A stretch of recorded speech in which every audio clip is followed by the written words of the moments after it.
मैत्रिणींनो, आज आपण नवीन काहीतरी पौष्टिक आणि टेस्टी असं ट्राय करणार आहोत। तर यासाठी मी इथे 1 वाटी चणे रात्रभर भिजत ठेवले आहेत।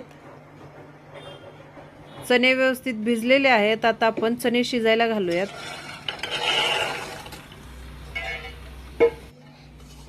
कढईमध्ये चणे घेऊन त्यामध्ये पाणी घालायचं आहे आणि त्यामध्ये खडे मसाले घालायचे आहेत। खडे मसाल्यामध्ये आपण इथे तेजपत्ता, काळी मिरी, लवंग, छोटी इलायची, एक बडी इलायची, चक्रीफूल घातलेला आहे आणि यामध्ये एक बटाटा साला काढून शिजायला घालायचा आहे।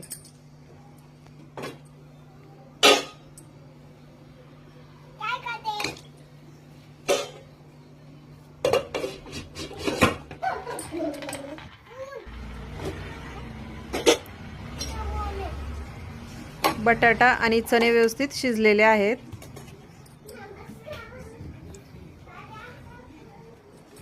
यानंतर मिक्सरच्या भांड्यामध्ये 1 टोमॅटो आणि कोथिंबीर घालून त्याची प्युरी करून घ्यायची आहे। त्यानंतर मिक्सरच्या भांड्यामध्ये अर्धा उकडलेला बटाटा आणि अर्धी पोळी चणे घेऊन त्याची पेस्ट बनवून घ्यायची आहे।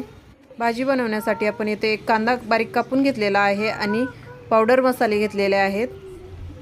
भाजी बनवण्यासाठी मातीचं भांडं गरम करून त्यामध्ये तेल घालायचं आहे, जिरे घालायचे आहेत। जिरे तडतडले की कांदा घालायचा आहे, आलं लसूण पेस्ट घालायची आहे।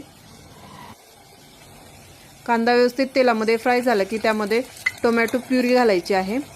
त्यानंतर पावडर मसाले घालून घ्यायचे आहेत आणि चणे बटाटे यांची बनवलेली पेस्ट घालायची आहे। मसाला व्यवस्थित तेलात परतून घ्यायचा आहे।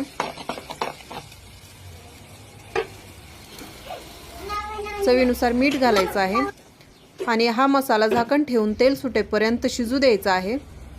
मसाला शिजलेला आहे आणि मसाल्याला व्यवस्थित तेल सुटलेलं आहे। आता आपण यामध्ये उकडलेला चणा टाकायचा आहे,